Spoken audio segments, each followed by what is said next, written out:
sesibuk-sibuknya, itu masih berpikir investasi. Saya boleh sibuk, nggak dapat semua hadis Nabi, tapi anak saya mesti mendapatkan yang luput dari saya. Saya boleh nggak mendapatkan semua Quran, tapi anak saya mesti ada yang jadi ahli Quran. Cara berpikirnya siapa yang akan menjadi kebanggaan di akhirat nanti? Di dunia itu semu dunia itu. Jadi sementara aja, nggak pasti sifatnya. Perbedaan status sosial itu hanya istilah-istilah yang disematkan manusia saja. Ini kaya, ini miskin, ya kan? Yang ini punya jabatan, yang ini biasa-biasa. Itu istilah manusia. Toh pada akhirnya semua kembali ke tempat yang serupa. Dan menariknya begini, yang kaya, yang punya jabatan, tetap di akhir hidupnya pengen punya gelar yang sama dengan yang miskin. Atau dengan yang disebut miskin. Maaf, kalau ada orang disebut miskin, meninggal, di papan lisannya ditulis apa? Di papan lisannya ditulis apa? Almarhum. Yang kaya juga kan pengen sama disebut almarhum. Iya kan? Tuh. Jadi nggak ada bedanya setelah berpulang itu. Perbedaan itu hanya di amal saja. Itu poinnya. Maka kalau ada yang mengharapkan orang tua, cita-cita membanggakan anak di dunia, boleh-boleh saja. Tapi patut diingat, itu sementara. Anda silahkan sekarang, sekolahkan setinggi-tingginya. S1, S2, S3, S4, kerupuk 3, silahkan. Mau dalam negeri, luar negeri, mau di Nagreg, mau di California, mau di Chicago, di Chicago, di Singaparna, Singapura, silahkan. Itu pilihan. Tapi saya cuma mau katakan begini, itu sementara. Dan persaingannya tidak istimewa. Karena janganpun Anda yang beriman, yang belum beriman pun bisa melakukan itu. Apa yang dikira yang hebat matematika itu anak Anda saja. Anak orang lain pun bisa. Halo? Apa Anda kira yang jago fisika itu anak Anda saja yang beriman? Yang belum beriman pun bisa. Ya. Jadi perlombaannya itu rata semua. Dan gak ada yang istimewa. Kadang-kadang bingung ya, kenapa sih yang di dunia itu terlalu diistimewakan gitu? Mengistimewakan yang hilang itu gak ada kerjaan. Mengagungkan yang hancur, yang sifatnya fana, rasanya biasa. Apa yang mau dibanggakan sih? Dan yang paling menarik tuh begini, ketika meninggal, gelarnya pengen sama dengan yang dianggap ringan atau rendah status sosialnya itu. Tadi kalau orang miskin meninggal gelarnya apa? Ternyata yang kaya pun pengen sama almarhum juga. Kalau rakyat yang meninggal di papan lisannya ditulis apa? Almarhum. Ternyata pejabat juga pengen begitu, sama juga. Saya belum pernah dengar nanti kalau saya meninggal tulis gelarnya Almaun ya. Gak ada. Tetap almarhum juga. Jelas ya? Nah, maka yang dipikirkan tuh perlombaan yang sejati itu begini. Perlombaan yang sejati itu adalah perlombaan untuk kehidupan yang abadi yang gak fana lagi. Jadi kalau pada saat itu unggul selamanya karena nggak ada kematian lagi setelah itu. Itu yang dimaksudkan hadis Nabi. Kalaulah ada dunia ini punya nilai walaupun itu hanya bagian dari satu sayap nyamuk saja, ya, tentu tidak akan pernah Allah memberikan itu semua kepada orang-orang yang ingkar kepadanya. Ya. Karena kalau diberikan nggak adil di situ. Karena itu sifatnya fana, ujian saja. Pada akhirnya kembali. Nah, Abbas itu mampu membaca itu. Ini kehidupan sejak di zaman jahiliyah loh. Awas ya. Jadi risalah Islam itu membimbing pengikutnya, umatnya untuk berpikir lebih cerdas. Ini visioner. Makanya jadi muslim itu mesti cerdas. Beriman itu membuat Anda lebih pintar. Saya tanya begini ya, maaf ya. Sekali lagi mohon maafkan saya kalau perumpamaan ini kurang menyenangkan. Kalau ada yang abadi dengan yang sementara, Anda pilih yang mana? Masa? Sholat itu untuk yang abadi atau yang sementara? Abadi. Baik. Mobil itu untuk yang abadi atau yang sementara? Pilih yang abadi apa sementara?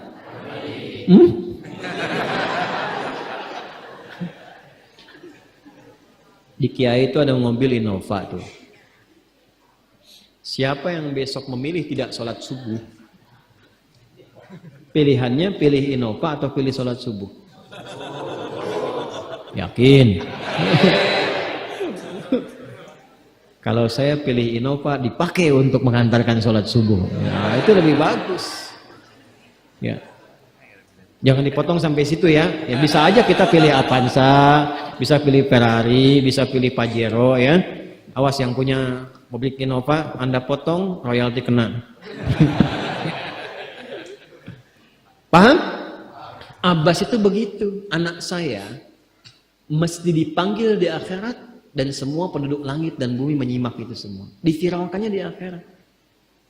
Viral dunia itu sementara, internetnya diputus gak viral lagi. Kadang-kadang yang viral kemarin kan sekarang nggak ada lagi, ya kan? Yang viral tahun lalu sekarang sudah nggak ada, ya kan? Jadi belum selesai kehidupan sudah hilang juga viralnya. Akhirat itu selamanya. Dan biasanya begini, kalau orang-orang yang diviralkan oleh Allah atas kehendak Allah itu abadi melintasi setiap masa. Jadi ada yang viral karena berita, ada yang viral karena doa dan kehendak Allah Subhanahu wa taala. Itu yang diviralkan langsung atas kehendak Allah itu melampaui zamannya. Makanya kisah ini pun bertahan sampai sekarang. Nah, Abbas itu berpikir, saya boleh sekarang jadi pebisnis pedagang, tapi anak saya mesti menguasai apapun yang pernah diajarkan oleh Nabi. Maka anak kecil ini sejak dini mengikuti Nabi. Sejak dini lekat dengan Nabi. Maka ketika Nabi tidur pun itu ikut berkunjung karena keluarganya. Nah, inilah yang didapatkan oleh kita hadis tentang bangun tidur. Jadi hadis tentang bangun tidur itu diriwayatkan oleh anak kecil yang umurnya belum genap balik. Main-main ke rumah Rasulullah, ke rumah bibinya Sayyidah Maimunah, ingin tahu bagaimana cara bangun malamnya Nabi. Itu diikutin sampai dilihat gimana bangunnya. Duduk dulu, kata beliau duduk dulu. Kemudian mengusap dengan bagian tangan yang diduga bersih untuk menghilangkan bekas ngantuknya. Setelah itu membaca khawatimah surah Ali Imran.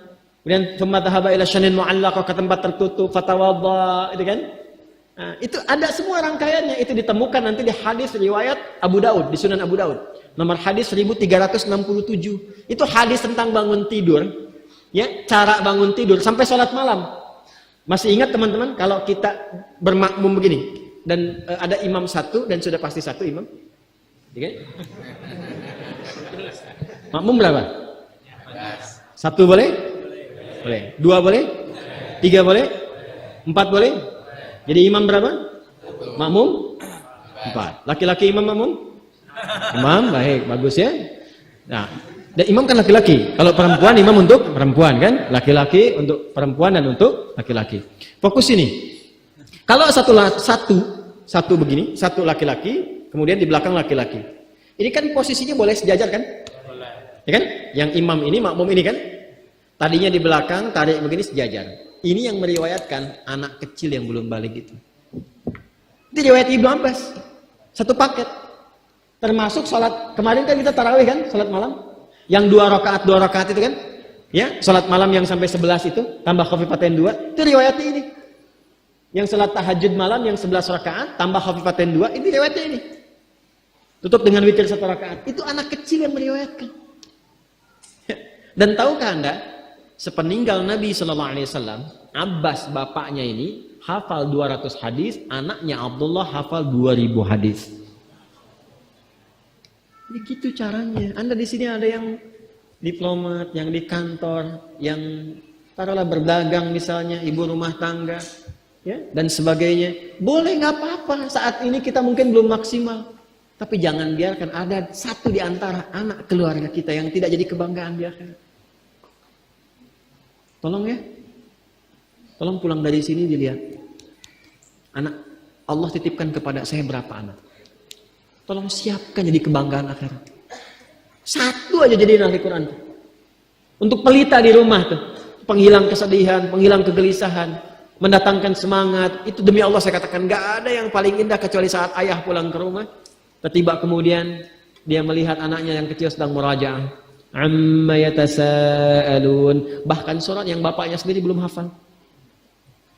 Jangankan pulang ke rumah, Anda sedang mau rapat, dikirimi video anak Anda 3 tahun membaca surah Al-Ikhlas, itu hati tenang. Itulah Quran. Itulah Quran.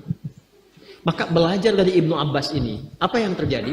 ketika orang tua mampu memfasilitasi anaknya demikian, sekalipun orang tuanya tidak mencapai apa yang diraih oleh anak, tapi orang tua mewarisi setiap pahala yang dihasilkan dari anak itu.